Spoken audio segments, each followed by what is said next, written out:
अशोक राव का की मदद कहाँ लेनी है हमको पक्का पता है। हम उचित जगह उनकी मदद लेंगे, आप चिंता मत करिए।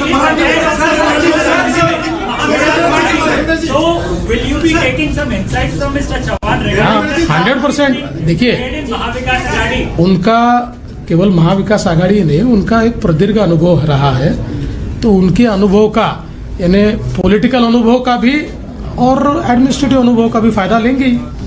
अशोक चौहान जी 2 बार महाराष्ट्र के मुख्यमंत्री रह चुके हैं, इसलिए उनका रोल क्या होगा इस बारे में केंद्र सरकार के केंद्रीय बीजेपी के साथ चर्चा करके हम तय करेंगे, क्योंकि अशोक जी का भारतीय जनता पार्टी में आना ये राज्य के लिए तो एक बहुत मजबूती की बात है ही, पर उनका जो कद है वो एक नेशनल स्टेचर का कद है, इसलिए केंद्रीय बीजेपी से बात होकर ही इसका फैसला किया जाएगा।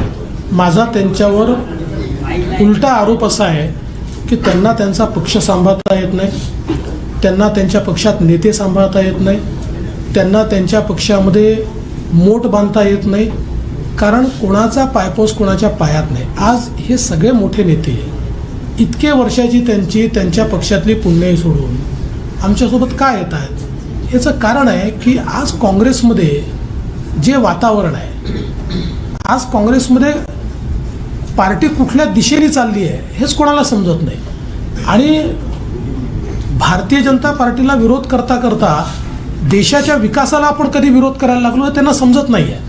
आणि मग जे नेते आहेत, सीझन नेते आहेत, ते ज्यावेळेस दृष्टिक्षेप टाकतात त्यावेळेस त्यांच्या लक्षात येतं की बाबा आपण काय करतो आहे, आपलं नेतृत्व काय करत आहे, मग त्यापेक्षा देशाच्या मुख्य धारेमध्ये आपण गेलं पाहिजे, म्हणून लोक आमच्यासोबत येतात।